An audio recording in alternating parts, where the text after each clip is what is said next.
በምድር ላይ የሚከሰቱ ብዙ ሰቆቃዎችና ችግሮች አሉ። ብዙ ሰዎች ያለ አግባብ በሌሎች እየተጨቆኑ የሚኖርበት ሁኔታ ብዙ ነው። የምናያቸው የፍጡራን ጭካኔዎች በየቦታው መጥፎ ተጽዕኖዎችን ሲያሳድሩ እናስተውላለን። እና ታዲያ አላህ Subhanahu Wa Ta'ala ይህንን ነገር ማስቆም ይችላል። ቻይ ከሆነ ጌታችሁ ይህንን ማስቆም እየቻለ ሰው ሲቸገር ለምን ዝም ብሎ ይመለከታል የሚሉ ጥያቄዎች አሉ። አንዳንድ ጊዜ በተለይ ሙስሊም ያልሆኑ ወገኖች የሚያነሱ ጅንብር አለ። ይሄ ጅንብር ጭራሽ በፈጣሪ የማያምኑ አንዳንድ ሰዎች የሚያነሱት ከመሆኑ ጋር አንዳንድ ጊዜ ሙስሊሞችም ይህንን ጅንብር ሳይሰሙ ራሱ ሐሳቡ በአእምሯቸው ውል ይልባቸዋል። እንደምታውቁት አንድ ጅንብር በአእምሮ ስለመጣ ብቻ እኛ ተጠራጠርን ማለት አይደለም። መልሱን ስላላወቅን ወይም ደግሞ እንደ አዋቂ ማስረዳት ስላልቻልን ይህን አስመልክቶ ጥርጣሬ ውስጥ ገባን ማለት አይደለም። ዞሮ ዞሮ የሸይጣን ጉትጎታ የሱ ተግባር ነውና እኛ እንጠየቅበትም። ስለዚህ እንዲህ አይነት ሐሳብ በአእምሯችን አንዳንዴ ውል ሊል ይችላል። እሱም ምንድነው? አላህ Subhanahu Wa Ta'ala አዛኝና ሩህሩህ ጌታ ከሆነ በምድር ላይ የሚከሰቱ ብዙ ሰቆቃዎችና ችግሮች አሉ። ብዙ ሰዎች ያለ አግባብ በሌሎች እየተጨቆኑ የሚኖርበት ሁኔታ ብዙ ነው። የምናያቸው የፍጡራን ጭካኔዎች በየቦታው መጥፎ ተጽዕኖዎችን ሲያሳድሩ እናስተውላለን። እና ታዲያ አላህ Subhanahu Wa Ta'ala ይህንን ነገር ማስቆም ይችላል። ቻይ ከሆነ ጌታችሁ ይህንን ማስቆም እየቻለ ሰው ሲቸገር ለምን ዝም ብሎ ይመለከታል የሚሉ ጥያቄዎች አሉ።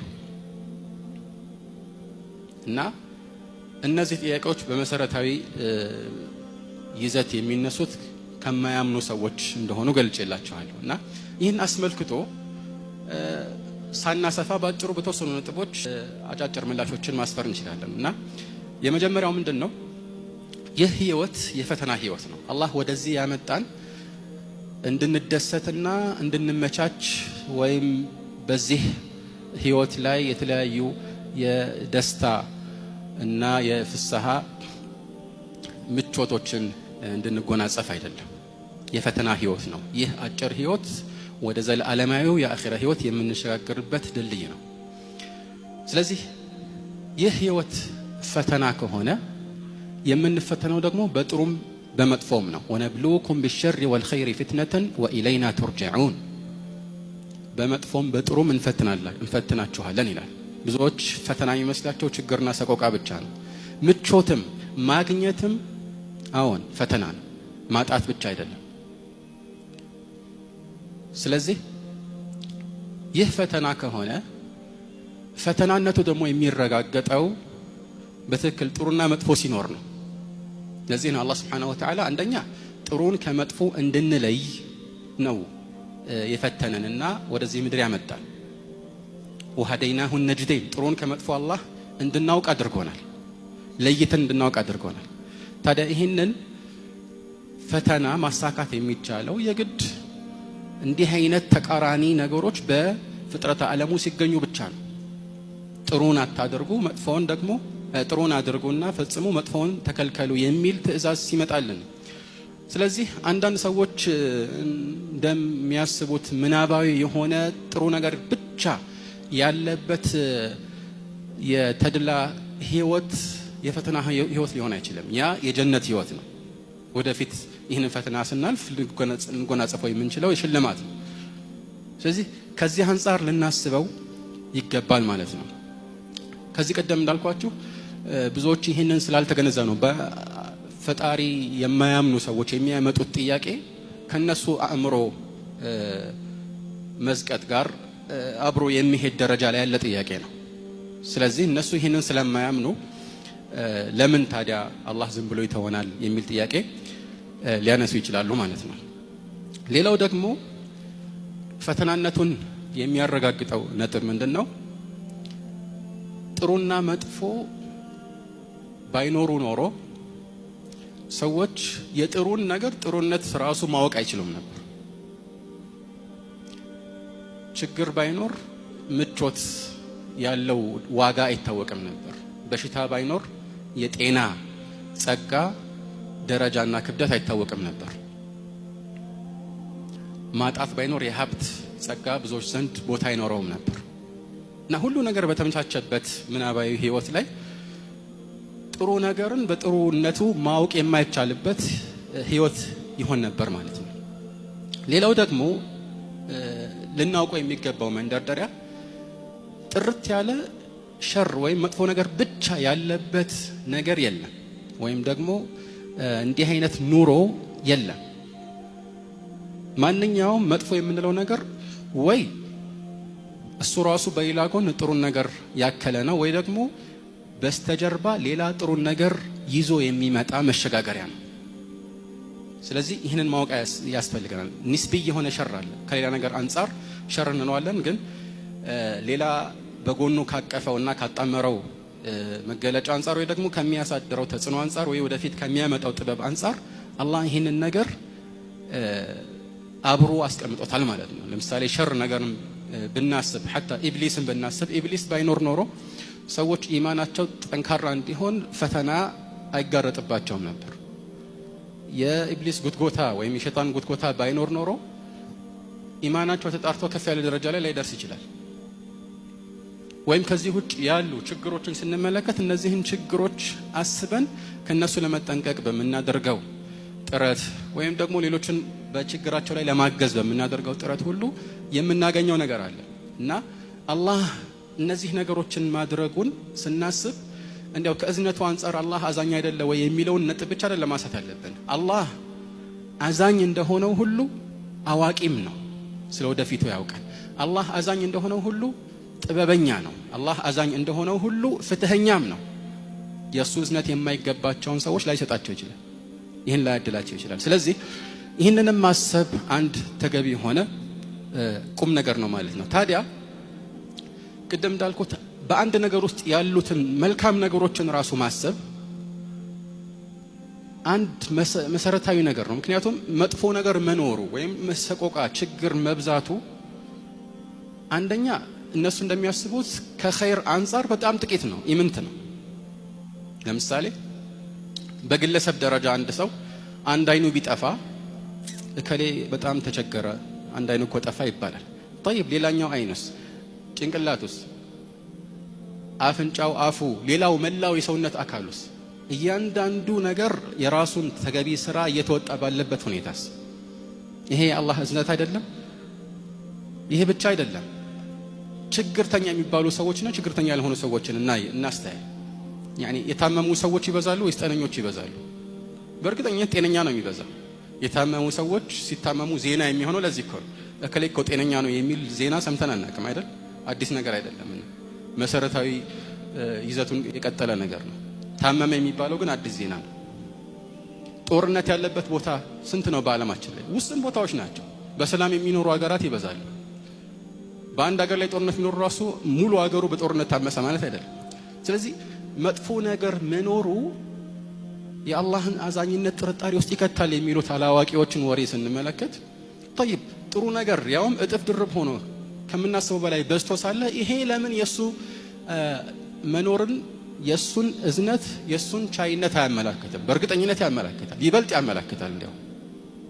ነገር ግን መረሳት የሌለበት ቅድም እንዳልነው አላህ አዛኝ ብቻ ሳይሆን አዋቂም ነው።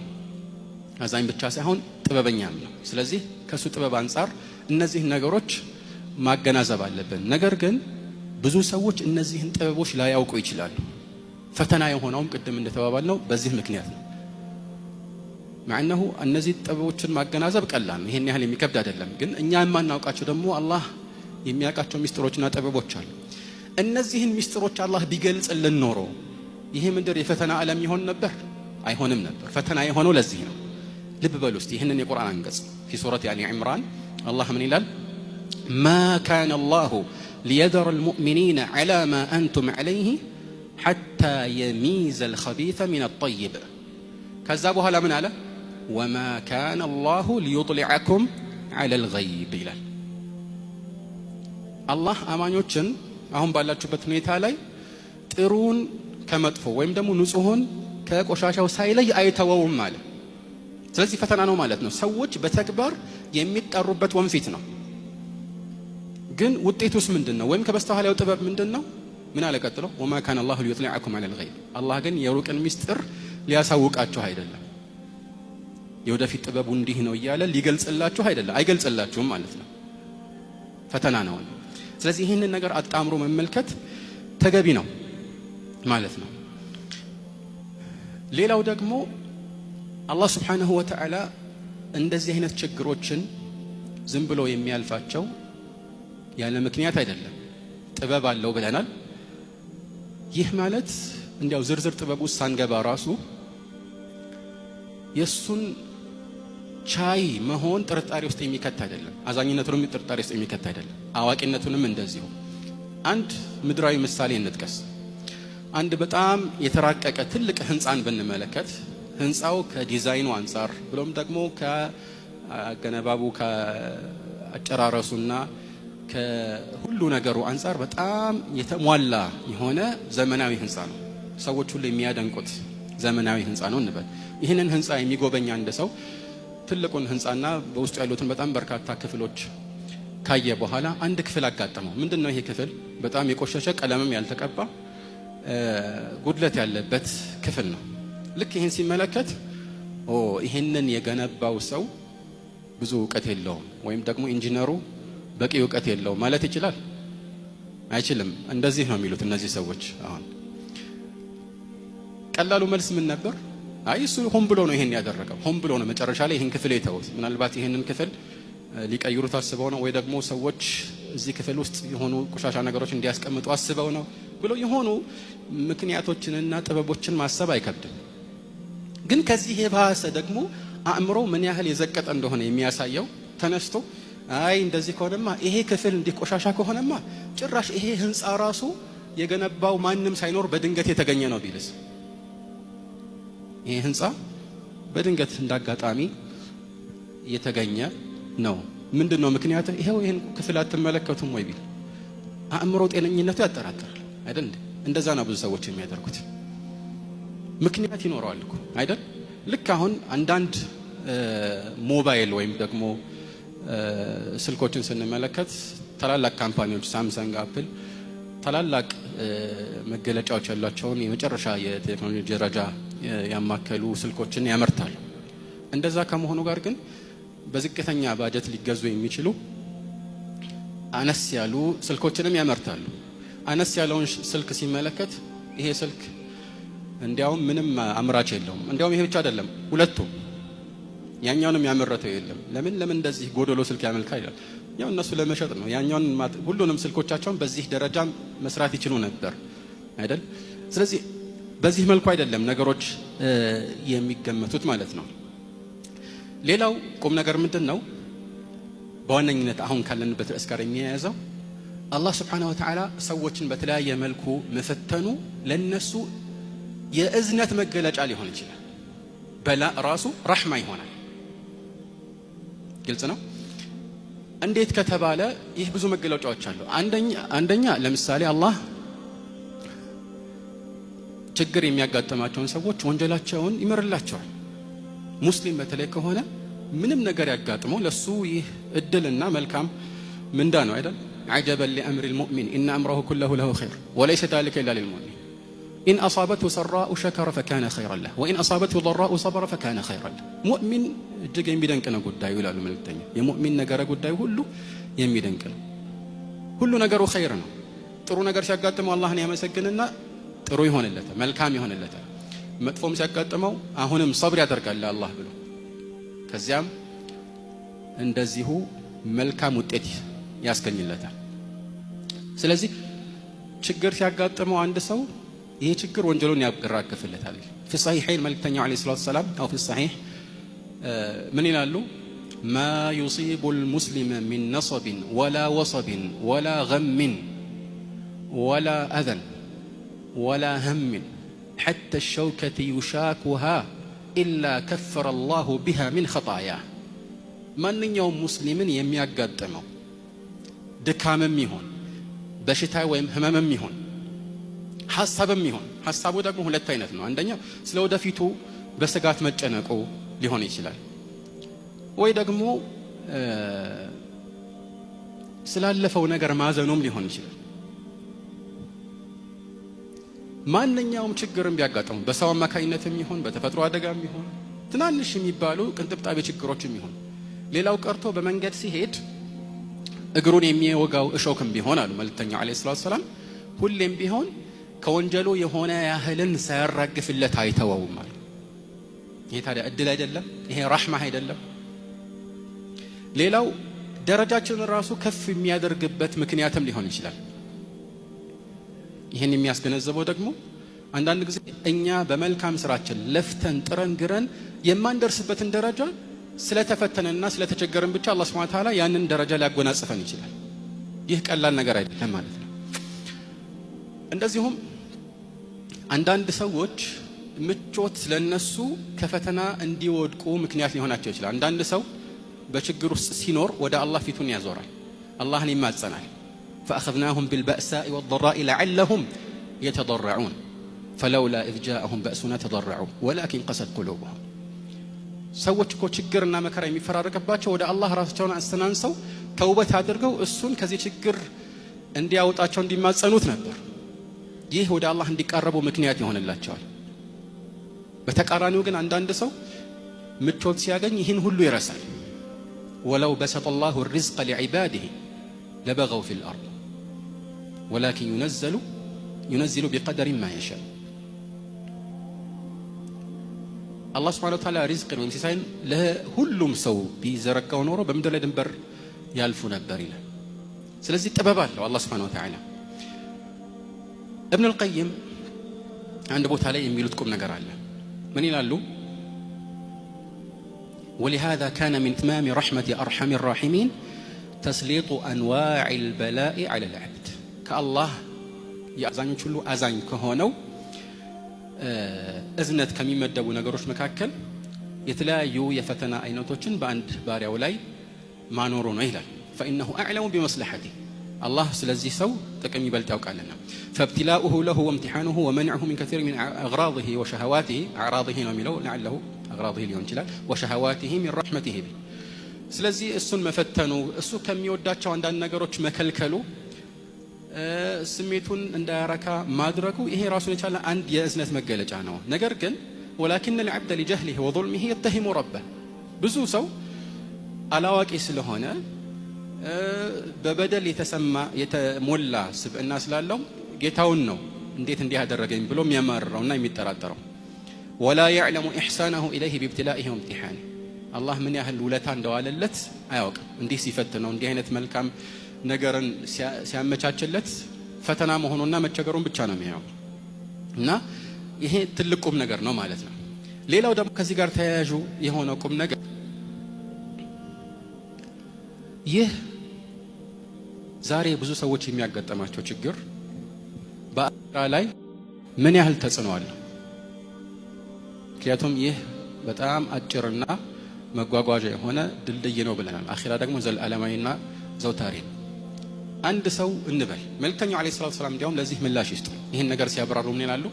ዩእታ ቢአንዓሚ አህሊ ዱንያ ሚን አህሊ ናሪ የውም አልቂያማ የቂያማ ቀን በዱንያ ላይ እጅግ በጣም ትልቅ ጸጋ የተሰጠ ሀብትም በለው ወይም ከሀብትም ውጭ የተለያዩ ጸጋዎች የተደረደሩለትና በምቾትና በተድላ ሲያሳልፍ የነበረ የዱንያ ሰው ነገር ግን የእሳት እንዲሆን በአኺራ ተፈርዶበት የቂያማ ቀን ይመጣል። ከዛ በኋላ ምን አሉ? فيسبغ في النار صبغة አንድ ጊዜ ብቻ በእሳት ውስጥ ይነከራል አሉ። አልቆየም፣ ልብ በሉ፣ ብዙ አልኖርም፣ አንዴ ብቻ ይነከራል። ከዛስ አንዴ ተነክሮ ከወጣ በኋላ የብነ አደም هل رأيت خيرا قط هل مر بك بؤس قط ይባላል أو نعيم قط خير ነገር አይተህ ታውቃለህ ወይ? ልብ በሉ፣ አንዴም ቢሆን እንዲያው አይተህ ታውቃለህ ወይ ነው ጥያቄ። هل مر بك نعيم قط የሆነ ጸጋ ነገር ባንተ አልፎ ያውቃል ወይ? ነክቶ ያውቃል ወይ? ምንድነው መልሱ? فيقول لا والله يا رب لا إله በፍጹም አንድም ጊዜ ኸይር ነገር አይቶኛ ያውቅም ይላል። ስለዚህ ያ ሁሉ የዱንያ ምቾት አንዲት ጊዜ ብቻ በእሳት ውስጥ በመነከሩ የሚተንና የሚረሳ ይሆናል ማለት ነው። ታዲያ ምን ጠቀም የዱንያ ምቾት? በተቃራኒው ደግሞ እንመልከት። ويؤتى بأشد الناس بؤسا في الدنيا من أهل الجنة በጣም ከሁሉ የበለጠ መከራና ሰቆቃ የተፈራረቀበት በእንዲህ አይነት የችግር ሁኔታ ጊዜውን ያሳለፈ እንዲያው ችግር ያጋጠመው አይደለም እኮ ሙሉ ህይወቱን ከሁሉ የበለጠ ችግር ያሳለፈ የኖረ የማቀቀ ሰው ወደ ጀነት ይመጣና የጀነት ስለሆነ የጀነት እንዲሆን አላህ ወስኖለት አንድ ጊዜ ብቻ فيصبغ في الجنة صبغة አንድ ጊዜ ብቻ ተነክሮ ይወጣል ጀነት ውስጥ ከዛ በኋላ يا ابن آدم هل رأيت بؤسا قط هل مر بك شدة قط የሆነ ችግር አይተህ ታውቃለህ ወይም ደግሞ እንዲያው ሽዳ የሚባል ጠና ያለ ሁኔታ ባንተ በኩል አልፎ ያውቃል ወይ ሲባል ምን ብሎ መልስ ይመልሳል لا والله يا رب ما مر بي بؤس قط ولا رأيت شدة قط አንድም ጊዜ ችግር አይቻላቅም አንድም ጊዜ የሆነ የጠና ሁኔታ አጋጥሞኝ ወይ በእኔ አጠገብ አልፎ ማያውቅም ስለዚህ ይሄ ሁሉ የዱንያ ችግር መማቀቅ አንድ ጊዜ ጀነት ውስጥ በመነከር የሚጠፋ ከሆነ ለዚህ ትልቅና ዘላለማዊ ጸጋ ዋጋ መክፈል አያስፈልግም ዋጋ መክፈል ያስፈልጋል ይሄ ታወቀ ነገር ነው ማለት ነው ሌላው ባጭሩ ደግሞ ሰዎችን ስንመለከት ሁሉም አንድ አይነት አይደለምና አንዳንድ ሰው በዱንያ ላይ መማቀቁ መሳቀቁ በአላህ የተወሰነበት የሆነው ስለሚገባውም ሊሆን ይችላል በተለይ አማኝ ካልሆነ ማለት ነው ስለዚህ ነገሮችን ከብዙ ነገሮች ወይም አቅጣጫዎች አንፃር ማየት ተገቢ ነው አንድን ነገር አካሎ ማየት ነው እንጂ አይ አዛኝ ከሆነ እንዲህ መሆን አለበት የሚሉ ሰዎችን ወሬ መስማት ያስፈልግም ለምን ነው እንዲህ የምንለው እነዚህ ሰዎች ስለ ፈጣሪ ሲያስቡ በመሰረቱ እዚህ ዱንያ አምጥተው ሰዎችን እንዲንከባከብና ለነሱ ህይወታቸውን እንዲያመቻችላቸው ግዴታ ያለበት አድርገው ነው ልክ አንዳንድ ጊዜ ንግግራቸውን ተሰማ ስለ ፈጣሪ ሲያስቡ ስለ አንድ ባለስልጣን የሚያስቡ ነው የሚመስለው ሰዎች ባለስልጣን ላይ ሮሮ እንደሚያሰሙት አይነት ነው የሚያሰሙት እንደዚህ አይደለም አላህ ሁሉን ነገር ቻይ የሆነ የዓለማት ጌታ ነው وهو ارحم الراحمين ከአዛኞች ሁሉ በላጭ አዛኝ ነው